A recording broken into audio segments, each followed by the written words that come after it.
morning, One Chapel. Welcome to church. We are so happy to have you worshiping with us today. It's always so nice seeing everyone online. So go ahead, take a minute and say hi in the chat, start a watch party, or text a friend and say it's time for church. I meant for them to do that. You still have to give announcements. Right. If you're new to One Chapel, we want to say hello. If you've never filled out a connection card, click on the link in the chat and fill it out right now. If you do, we have a small gift for you. It's not that big of a deal. It's just the One Chapel coffee mug.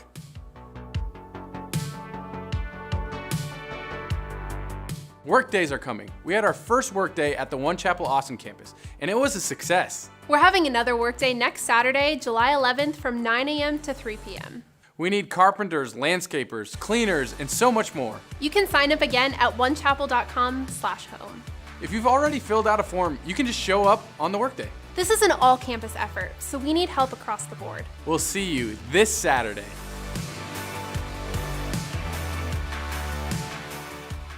Your generosity means so much to One Chapel. You are helping with keeping our church together and serving, as well as all the efforts we're doing outside our church walls. We're continuing to reach out and give towards people in need, and we're making plans for a regathering, and we need your generosity. Giving is simple and makes a difference. Just click on the link in the chat or go to onechapel.com/giving. You can simply select your campus and you can set up recurring giving, which makes a huge difference. Thanks for your financial generosity and for helping our church to love and care for so many.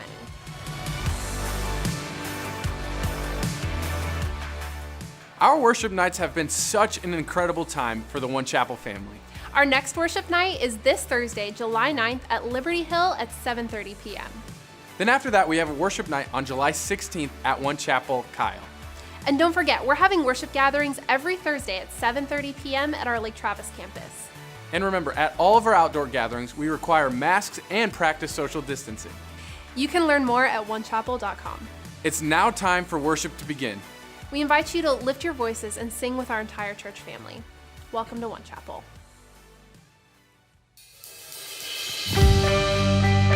Good morning, One Chapel. We're so glad you could join us this morning. Wherever you are, just worship with us.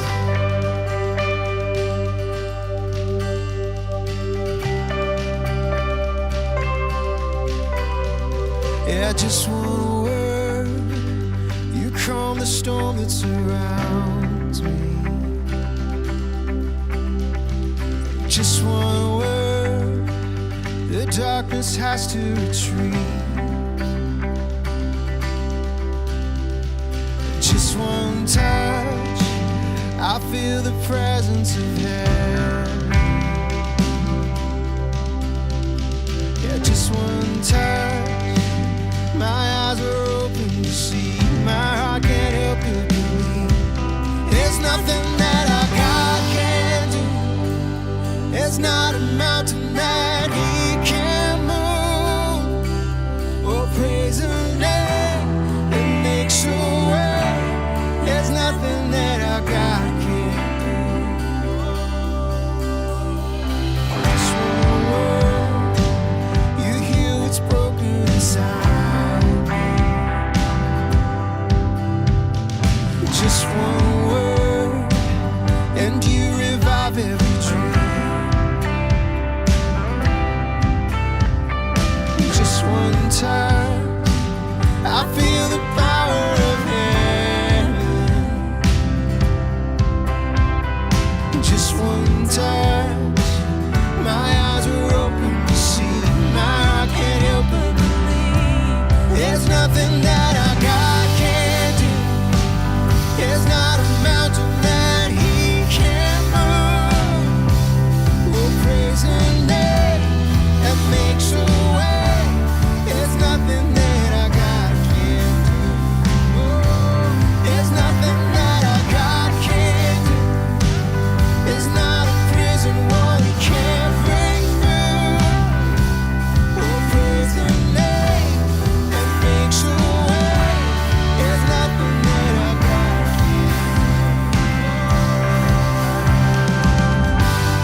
circumstance, Lord, you are always there. Regardless of how things look, Lord, you are always there. You are always faithful, Father. And we know that for each and every person, each and every child, Lord, you have a breakthrough. Your truth always stands because you are sovereign and you are in control. So if you're out there and you're at a point where you need a miracle, where you need a breakthrough, where you need God to come through, just know He is faithful and He will always come through and He will never fail you. So would y'all just declare this with us as we go back into this bridge and declare that a breakthrough is coming. Not because we've worked ourselves up, not because we're seeing it, but because God is faithful and He never changes. So would y'all declare these things with us right now? I know a breakthrough is coming. By faith, I'll see a miracle. My God made me a promise and He won't stop now. I know a breakthrough is coming. By faith, I'll see a miracle. My God made me a promise and He won't stop now. I know a breakthrough is coming. By faith, I'll see a miracle. My God made me a promise and He won't stop now. Say it one more time. I know a breakthrough is coming. By faith, I'll see a miracle. My God made me a promise and He won't stop now.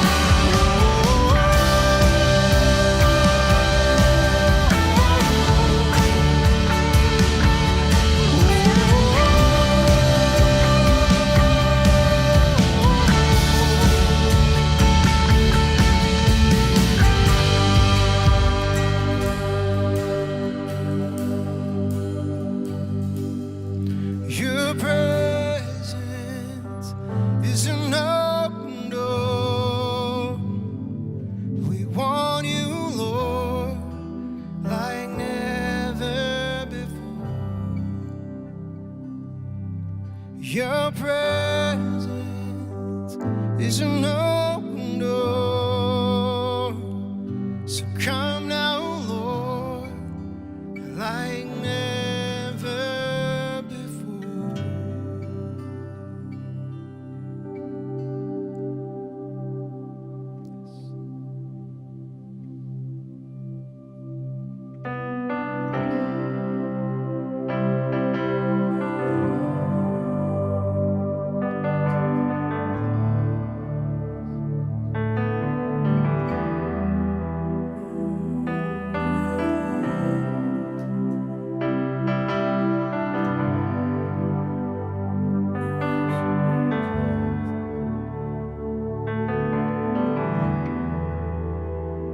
You are here, moving in our midst. I worship you. I worship you. You are here, working in this place. I worship you. I worship you. You are here, moving in our midst. I worship you. I worship you. You are here, working in this place.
it's who you are today, tomorrow.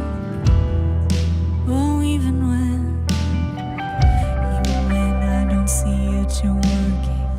Even when I don't feel it, you're working. You never stop working. You never stop working. Even when I don't see it, you're working. Even when I don't feel it, you're working.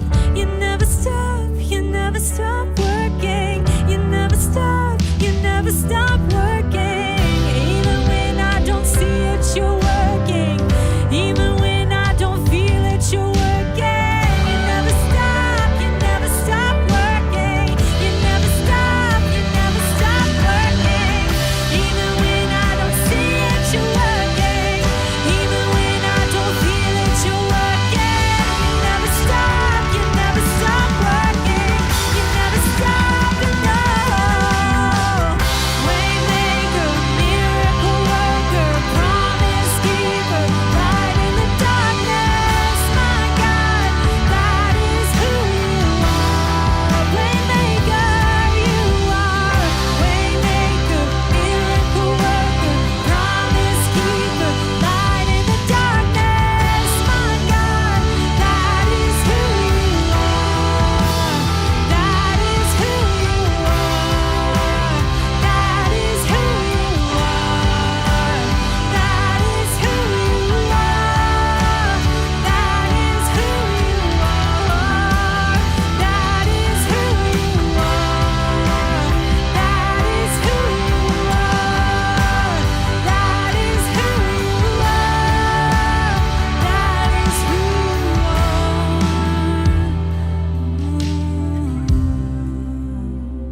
It's who you are.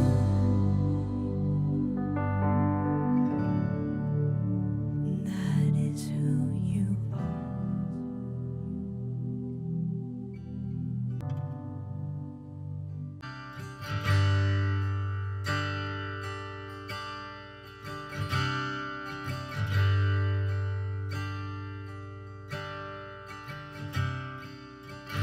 You turn mourning to dancing.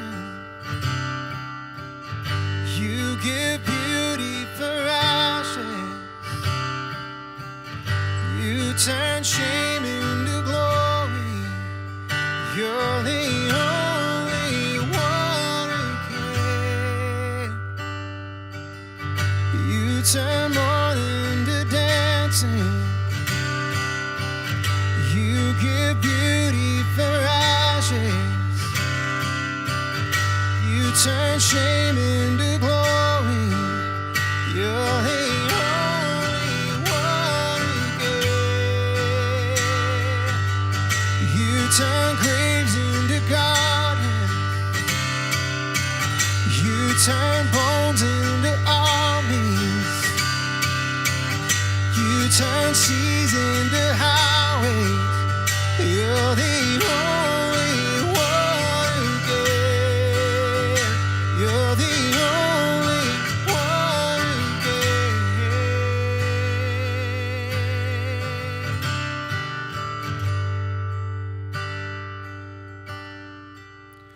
Go on up to the mountain of mercy, to the crimson perpetual tide.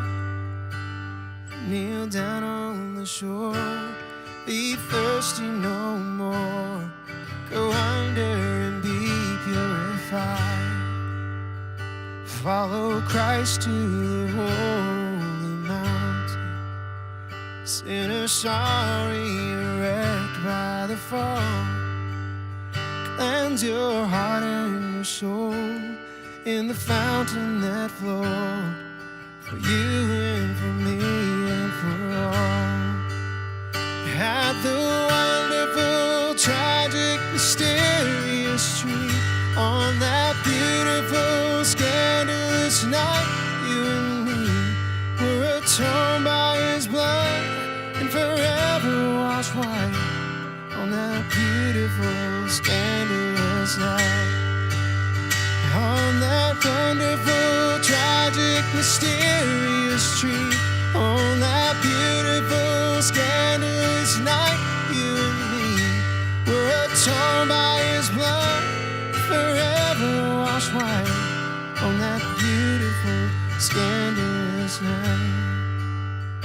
on that beautiful, scandalous night.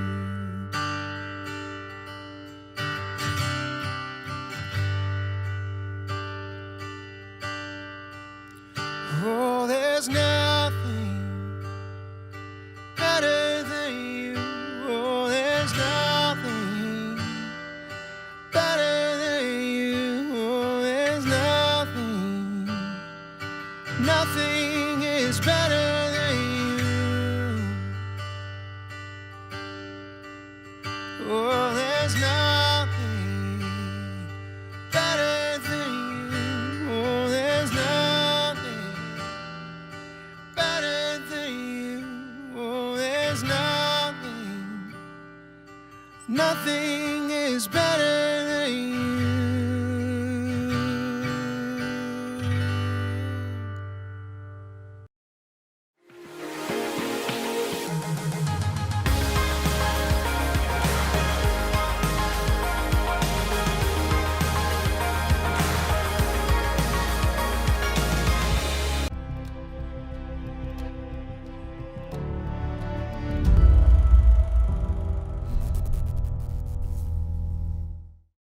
Well, good morning, everybody. It is so good to be with you here today. For those of you I haven't met yet, my name is Russ Walker, and I am the campus pastor at One Chapel, Lake Travis. We've been doing a series around here that we're calling What's After ATX, and it's part of a citywide campaign that churches all over our Austin region are participating in, and kind of this conversation of what's after our lives. After these bodies of ours finally give out, what's going to happen? And so we're just adding our voices to that. And so I want to do that as well here today and just kind of add my voice to the conversation. And the first thing I want to do is I want to show you a picture. This right here is a picture of my daughter Madison and her husband Eric. They got married back on April 25th, right in the middle of COVID-19, that pandemic that blew up, obviously, that we're still in, and this whole shelter-in-place mandate that just went wild. And so their wedding was absolutely nothing like what they had planned and things we had purchased, all the money that we had invested in it, so much of their hopes and dreams for their wedding and what they had put together, we just could not make happen because of all of those restrictions. And my daughter Madison is a nurse right there at the border of Nebraska and South Dakota. And so she couldn't even leave the state. And so we had to move everything to South Dakota, and only 9 of us were able to go there. But in what we thought was going to be a dud of a day and a dud of a wedding, God did what only He could do. We ended up renting a large house in Spearfish, South Dakota, to try to make this day special for Madison and Eric. And the only criteria that we were looking for is that this house had to be large and look great and have a grand staircase, because Eric wanted Madison to be able to wear her wedding dress for that day. Even though nothing else was going to happen, we wanted her to be able to wear a wedding dress. And so all we could imagine was just her coming down that staircase and us taking pictures of that moment. But when we got actually to the house, I want to let you look at this picture, because this is what was in the backyard of this house. It's the beautiful Black Hills right there in South Dakota. This was the backdrop of this house. We had only seen pictures from the front of the house and inside the house. We had no idea really where this house was, but the Black Hills was what was behind this house. And so immediately we thought, we've got to do an actual wedding ceremony outside in these beautiful mountains. Here's a picture of all of us who were able to attend, the 11 of us with Madison and Eric, and this forever will be an iconic picture of that moment in time, something that will stand forever of a crazy season in this world. Here's another picture.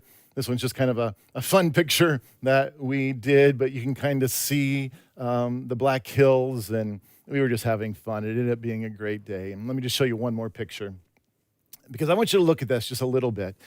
Because as beautiful as my daughter is, and as magnificent as the scenery is that's surrounding her, think about this, because this is only a 2-dimensional picture. all I can show you of that day is this flat, lifeless 2D picture. This picture doesn't even come close to showing you how beautiful and absolutely spectacular that day was. Now, I want you to think about that, because just as this 2D picture is to all of my experiences on April 25th, 2020 in Spearfish, South Dakota, so is the beauty and the wonder of earth to heaven. I mean, all of the incredible things that we see and experience here on earth, all the love and life that we have here on earth, all the words that the Bible uses to describe heaven, and actually everything that I'm even going to share with you here today about heaven, all of that is only a flat, black and white, 2D representation of the real multi-dimensional beauty and love and life experiences that are to come in heaven. So I think what the Bible's always told us, and probably what we failed to study and understand, probably even failed to really imagine, is that heaven is going to be more beautiful, more alive, more exciting, more real, more amazing than anything you've ever seen or done here on earth. Over the last couple of weeks, we've been looking into this issue of eternity, because the reality is, I think that so many of us are wanting to know what happens to us when we die. I mean, is there really a God? Is there a heaven? And if so, does heaven really have a plan for me? It's a huge topic in our culture today. All you have to do is scan the songs that are out there, the books that are out there, the movies that are out there, the cable channels that are all out there, and you'll find this heightened curiosity of the afterlife and spirits and near-death experiences in heaven. And I think with all this COVID-19 pandemic, death has just become a huge topic in most of our homes. And so over the last couple of weeks, what we've been doing is that we're looking at different people's near-death experiences, because even though you can't create theology from these near-death experiences, you can see how they point to something that is beyond this life. And so from the very beginning of the series, we've said that if you're skeptical about all of this, if you don't really know whether there's an afterlife or if heaven exists or even God exists, our hope is that you'll continue to tune in each week and be a part of these services as we're trying to share and to show you a whole bunch of evidence really pointing to the probability of heaven. And if you're a Christian, it's our hope as well that you'll tune in each week to these services, because we want you to be reminded how real heaven is, so you can get more and more motivated to live for that day. Now, as we mentioned at the beginning of the series, I know some of you, you're going to be skeptical. You're going to be skeptical that there's even an afterlife, even after we're giving you a bunch of evidence from doctors and professors and commercial airline pilots and pastors as well. But because how in the world can there be this invisible place called heaven? But here's the irony of all of this, and I want you to think about this, especially if you're skeptical, because heaven is often rebuffed and rebuked in the name of science. But yet today, science is pointing towards heaven's probability more and more and more and more. In physics, the Kaluza-Klein theory is a unified field theory of gravitation and electromagnetism built around the idea of an unseen fifth dimension. In the book, The Elegant Universe, Brian Greene discusses how quantum mechanics and general relativity, they only reconcile if there are 6 more hidden dimensions to our universe. And so if there has to be an unseen reality to make sense of our scientific observations, then why in the world can't we conceive of a heaven existing in a higher dimension of space that we can't see? Cambridge and Princeton physicist James Jeans, he wrote this. He said, "The stream of knowledge is heading toward a non-mechanical reality.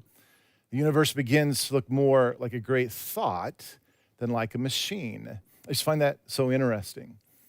And that's why looking at these stories of people who've had these near-death experiences is actually a worthwhile study, because more and more and more, like I said before, science is pointing towards the probability of heaven's reality. Now, people who've had these near-death experiences, many of them describe first being shocked at how alive and how good they feel. They don't actually realize that they're dead because they still have a body. That this body has all these heightened senses But then after looking and observing their lifeless body on earth, many of them describe moving at great speed down a tunnel or down a path or a pathway that seems to take them to another world. Some feel like it's a path through outer space in a hidden dimension. Dr. Mary Neal, who we saw in an interview last week, and who had a near-death experience after dying in a kayak accident, she described it as a pathway of great beauty.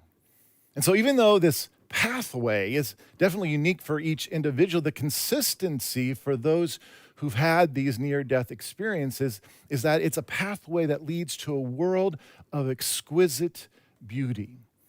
The Apostle Paul, who I believe could have had a near-death experience when he was stoned to death and left for dead, he had a vision of heaven. He talks about it in his letters. And he says this in 1 Corinthians chapter 2, verse 9. He says, "No eye has seen, no ear has heard, and no mind has imagined what God has prepared for those who love him. But it was to us that God revealed these things by his Spirit." Listen, everybody, heaven is so much better than you can ever even imagine. But I want you to notice what the Apostle Paul is describing here, because he says that God has actually revealed these things already to us by his Spirit. So I think what so many of us have never really considered is that what we love here on earth will actually be present in heaven, but with so much more to explore and to experience. Look at this in Isaiah chapter 6, verse 3. It says, "Holy, holy, holy is the Lord Almighty. The whole earth is full of his glory." Here in Isaiah chapter 6, Isaiah has a vision of heaven. And he heard the angels crying out, "Holy, holy, holy is the Lord Almighty. The whole earth is full of his glory." Look at those last verses. The whole earth is full of his glory, God's glory. See, when we see all the beauty here on earth, when we see all the wonder of creation here on earth, it actually points to the beauty and the wonder of our Creator. The whole earth is full of his glory. And so if the whole earth is full of God's glory, then why would we ever think that heaven, God's kingdom, God's world where God's will is fully done and where his glory is fully reflected, why would we ever think that heaven is less real, less tangible, less beautiful, less magnificent, less amazing than here on earth? Listen, everybody, earth is the wounded, marred creation. Heaven is creation as it was meant to be. The Apostle Paul explains it this way in Romans 8, verse 19. He says, "For all creation is waiting eagerly for that future day when God will reveal who his children really are. Against its will, all creation was subjected to God's curse. But with eager hope, the creation looks forward to the day when it will join God's children in glorious freedom from death and decay. For we know that all creation has been groaning, as in pains of childbirth, right up to the present time." See, the beauty of earth and all we enjoy here, it actually points towards heaven.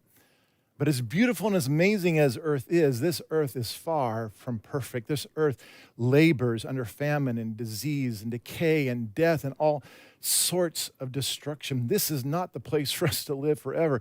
But there is a place for us that's more real, more beautiful, more alive, more amazing than anything that you've ever experienced here on earth.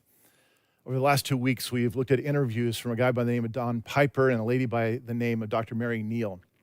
Don's car was crushed by an 18-wheeler, and he was pronounced dead for 90 minutes.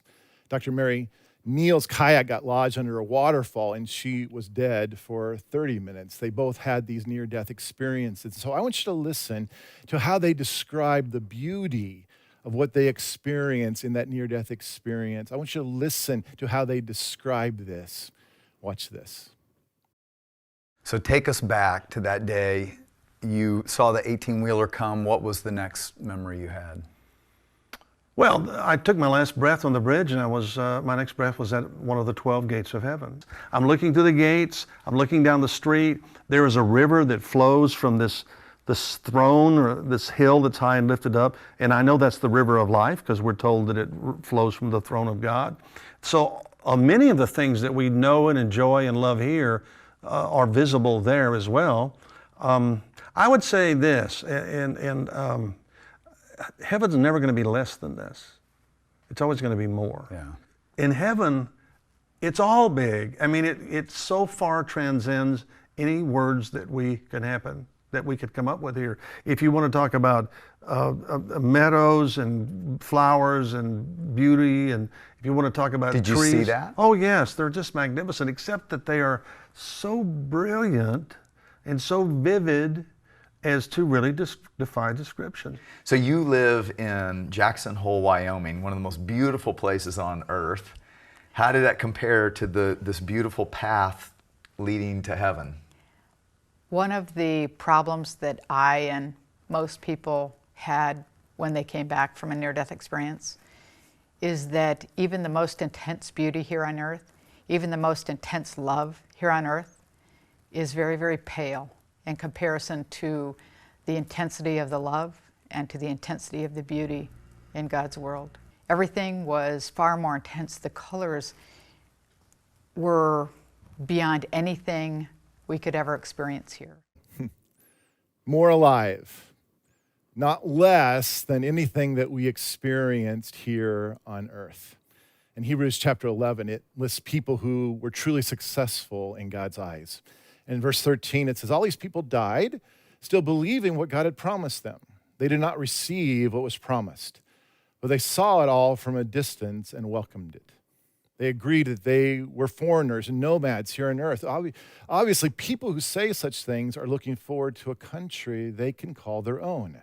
If they had longed for a country they came from, they would have gone back, but they were looking for a better place, a heavenly homeland. That is why God is not ashamed to be called their God, for he has prepared a city for them. People who've had these near-death experiences describe having seen this land, this paradise, this city. There's an interesting book called Mindsight, which is written by Dr. Kenneth Ring and Dr. Sharon Cooper. And in this book, they describe the results of studying 21 blind people who had near-death experiences. And they postulated that blind people who have near-death experiences have a kind of vision that they coined mindsight, which is this visual perception that goes beyond normal vision. And one of the examples that they used in their book is a guy by the name of Brad Barrows. And Brad was blind from birth. But when he was 8 years old, he had a near-death experience. And for the first time, he could see colors as he looked at his lifeless body. And then he entered this tunnel. Listen to how he describes this. He said, I began to wonder if this was darkness. There was no color whatsoever. But coming into a large field, the closest I could tell you about color was that the brightness and the brilliance of that whole area was absolutely indescribable.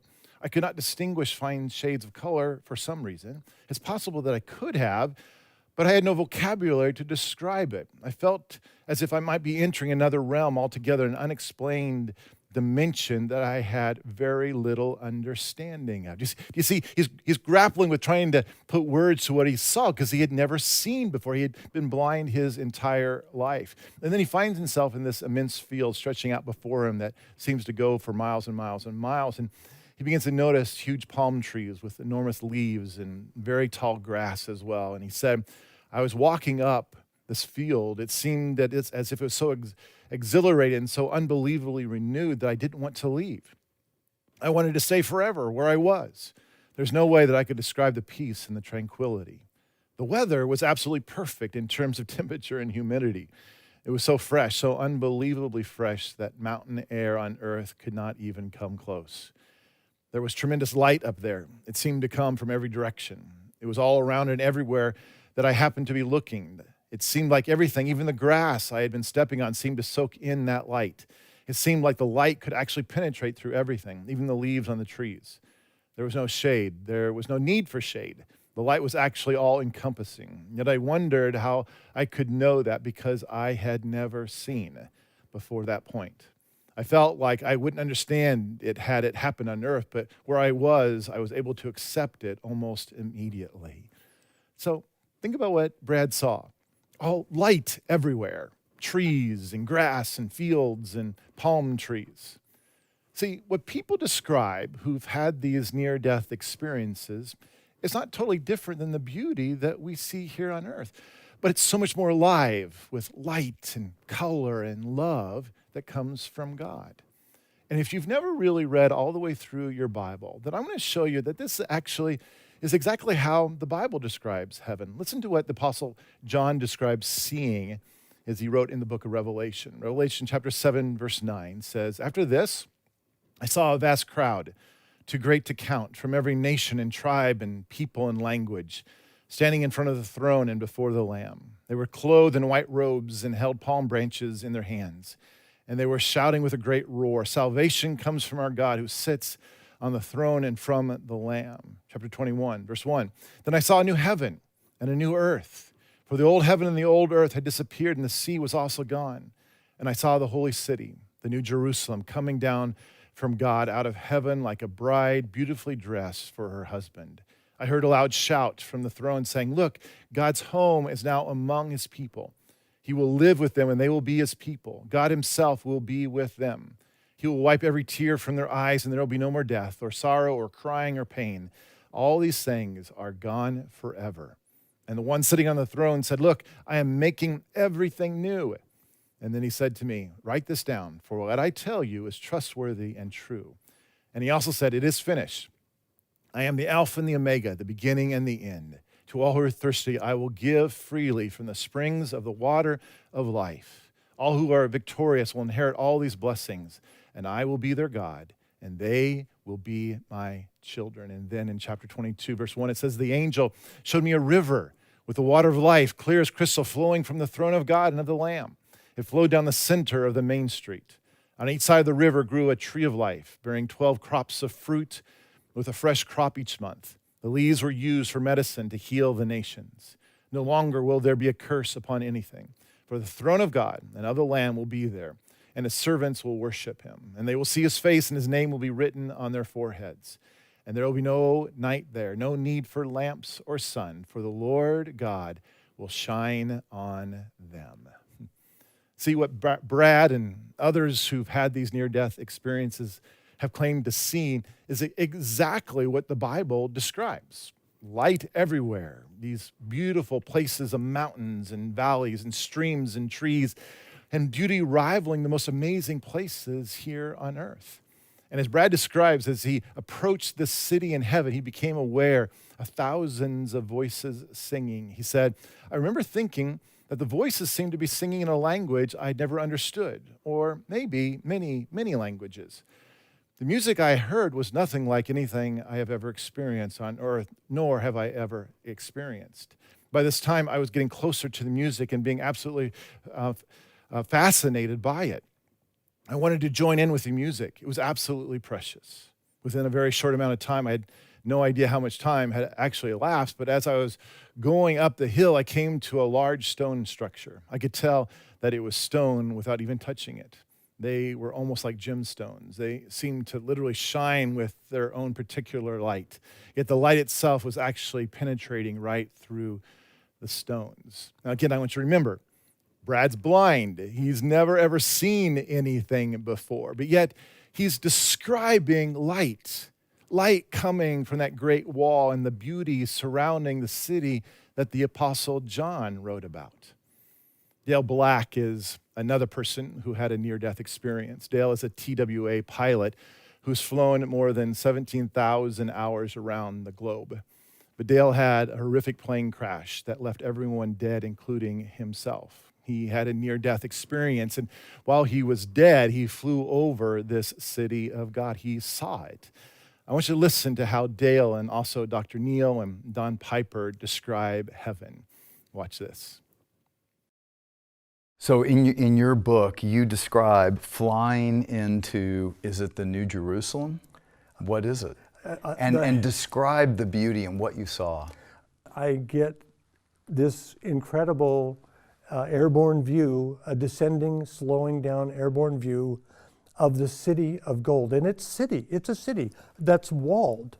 Over the city were majestic mountains that were as gorgeous as any that could be ever seen. However, they did not look that different than Earth. I wasn't disappointed by that. I'm not saying that.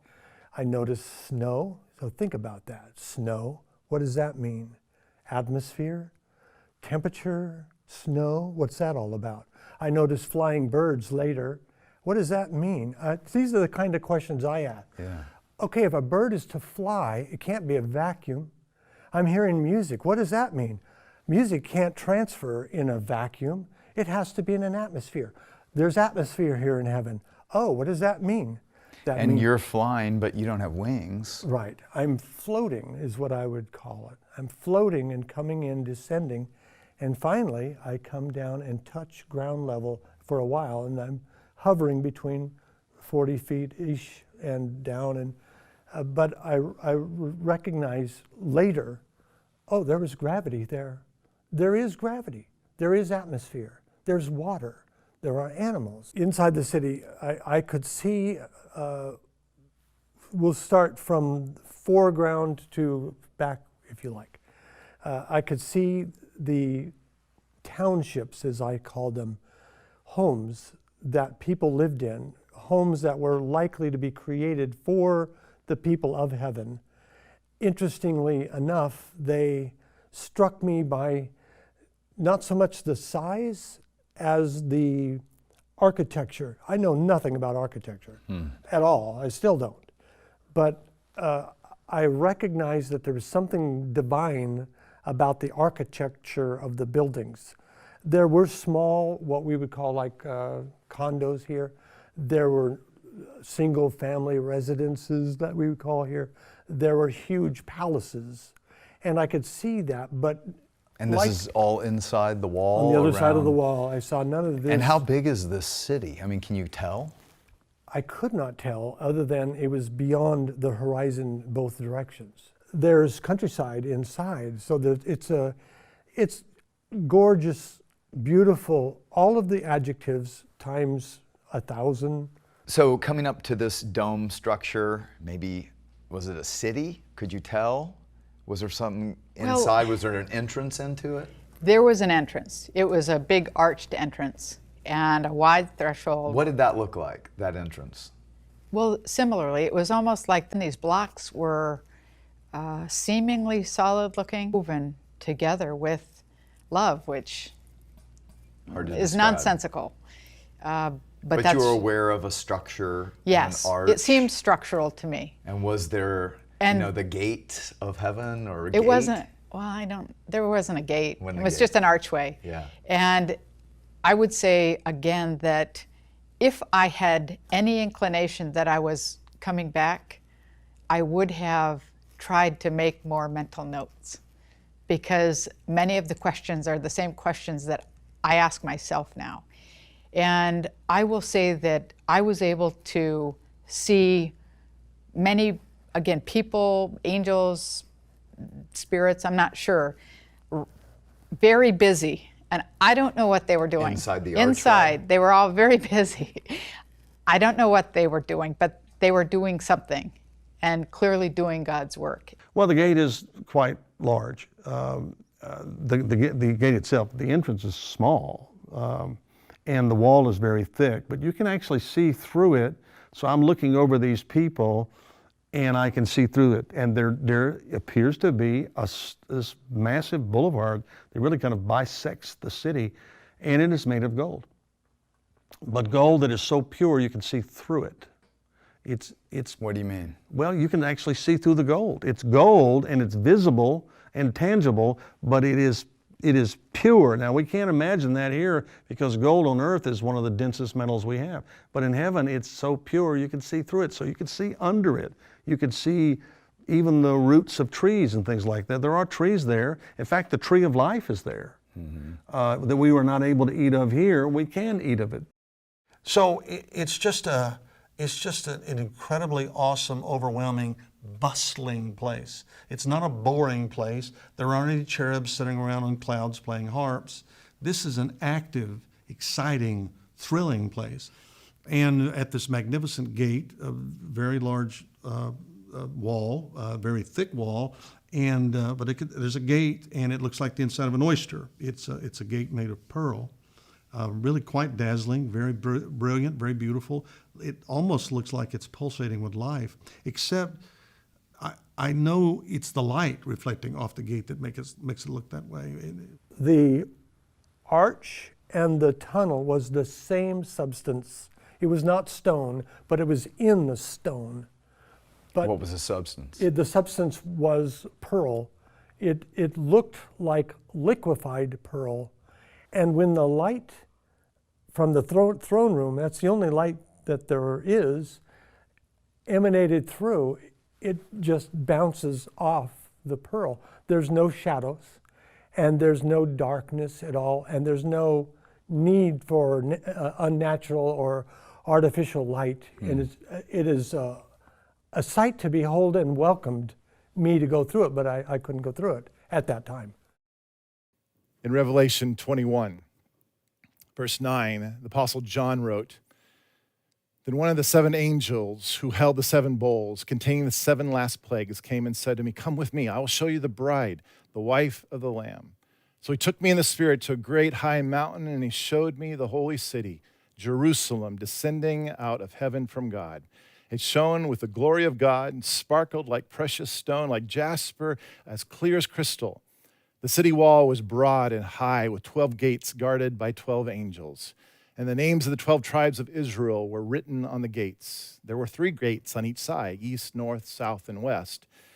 The wall of the city had 12 foundation stones, and on them were written the names of the 12 apostles of the Lamb. The angel who talked with me held in his hand a gold measuring stick to measure the city, its gates, and its walls. When he measured it, he found it was a square, as wide as it was long. In fact, its length and width and height were each 1,400 miles. Then he measured the walls and found them to be 216 feet thick, according to the human standard used by the angel. The wall was made of jasper, and the city was pure gold, as clear as glass. The wall of the city was built on foundation stones inlaid with 12 precious stones. The first was jasper, the second sapphire, the third agate, the fourth emerald, the fifth onyx, the sixth carnelian, the seventh chrysolite, the eighth beryl, the ninth topaz, the 10th chrysoprase, the 11th jacinth, and the 12th amethyst. The 12 gates were made of pearls, each gate from a single pearl. And the main street was pure gold, as clear as glass. I saw no temple in the city, for the Lord God Almighty and the Lamb are its temple. And the city has no need of sun or moon, for the glory of God illuminates the city, and the Lamb is its light." Now think about this, because what the Apostle Paul is grappling for words to describe in what he was shown in heaven is what others who've had these near-death experiences all similarly describe from these different viewpoints. They're all seeing the same thing, but from different vantage points with slightly different details. But they're all describing the heavenly beauty surrounding the city of God. And so I want you to imagine this. Imagine heaven.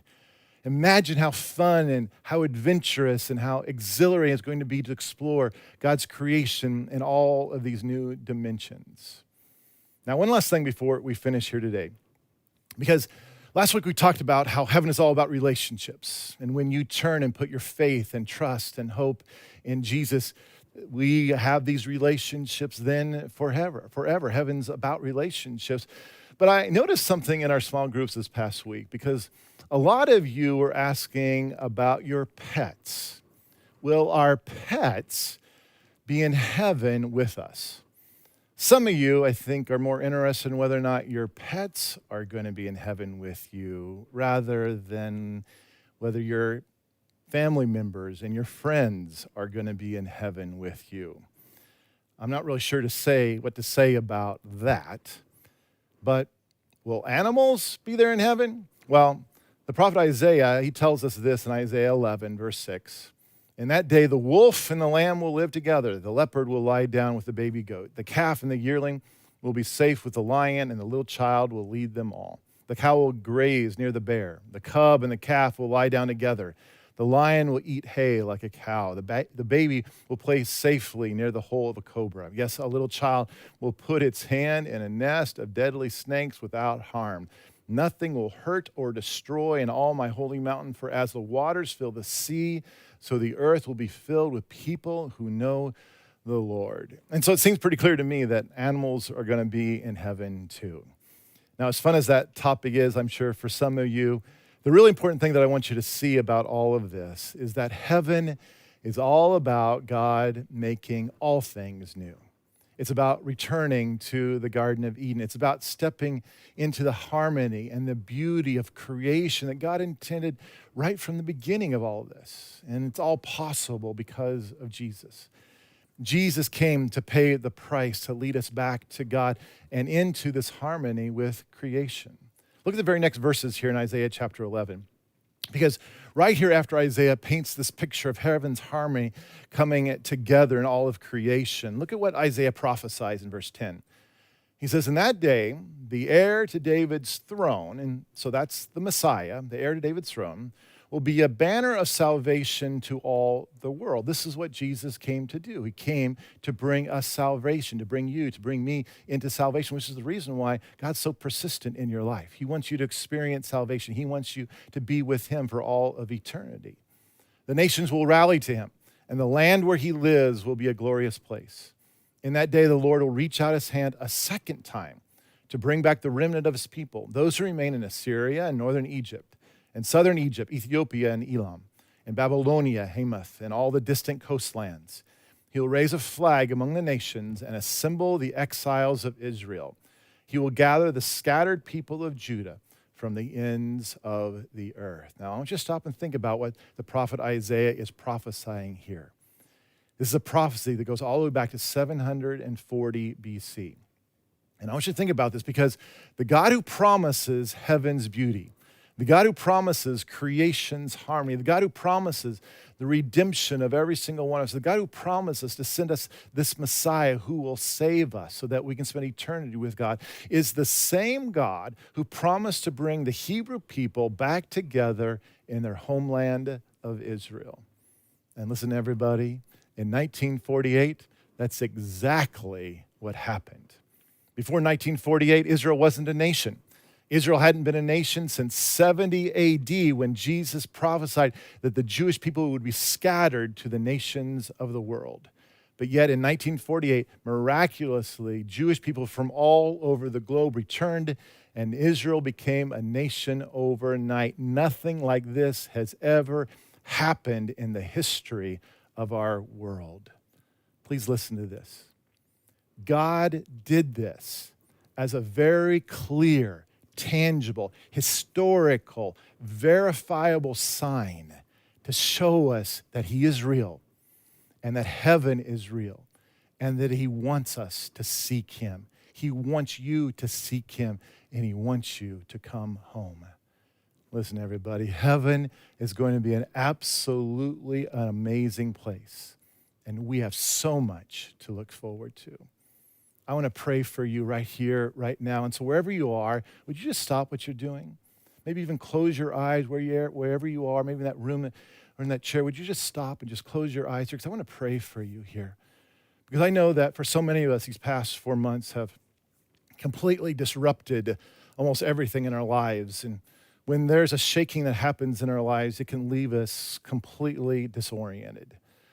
But in 2 Timothy chapter 1, verse 12, the Apostle Paul was encouraging Timothy, and he said this. He said, for this reason, even though I suffer as I do, I am not ashamed, for I know whom I have believed, and I am convinced that he is able to guard what I have entrusted to him for that day. I know in whom I have believed.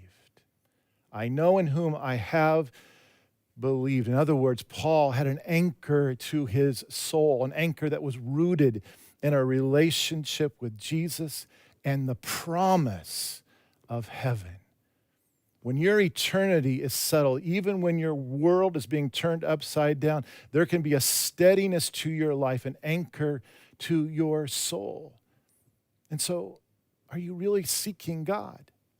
Do you realize that Jesus made a way for you to be forgiven and welcomed home?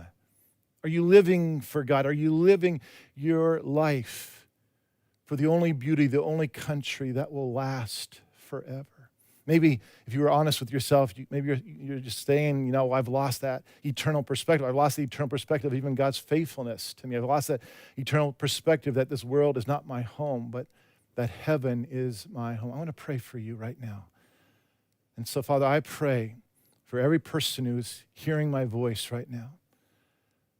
Father, you said that you put eternity into our hearts. Lord, I pray that that bit of eternity that you've set in every single one of our hearts would begin to stir. And whatever else is happening right here in this moment, that eternity would begin to overshadow that. That our relationship with Jesus and the hope and the promise of heaven for tomorrow would steady the shakiness in our life, the uncertainty about what's going on around us. And Lord, it would give us a joy of what we're looking forward to, that where you are preparing a place that's beyond what we could ever ask, hope, or imagine, that it is an amazing place, and we're looking forward to being home. Lord, I pray for my brothers and sisters here today, Father, that you would stir in them that eternal perspective and that you would ground them in your love here today. I pray in Jesus' name. Amen. Hey, if you've never really committed yourself wholeheartedly to Jesus, I want to step into that journey with you. If you're making that decision for the first time, or maybe the first time in a long time, we want to join you in that. We were never intended to do this by ourselves. There's a link right there in your chat, and if you just click on that link, it'll give you the next steps of how to do this, and we want to join in on that. And by the way, everybody, whatever you're going through, you don't have to do it by yourself. Please know that all the staff at our One Chapel Lake Travis and our Liberty Hill and Kyle and Austin campuses are here for you. We want to step into this journey with you. We love you. Let me just speak this blessing over you as we finish. May the Lord bless you and keep you. May the Lord make his face shine upon you and be gracious to you. And may the Lord lift up his countenance upon you and give you peace. Go in peace, everybody. God bless you. Have a great day.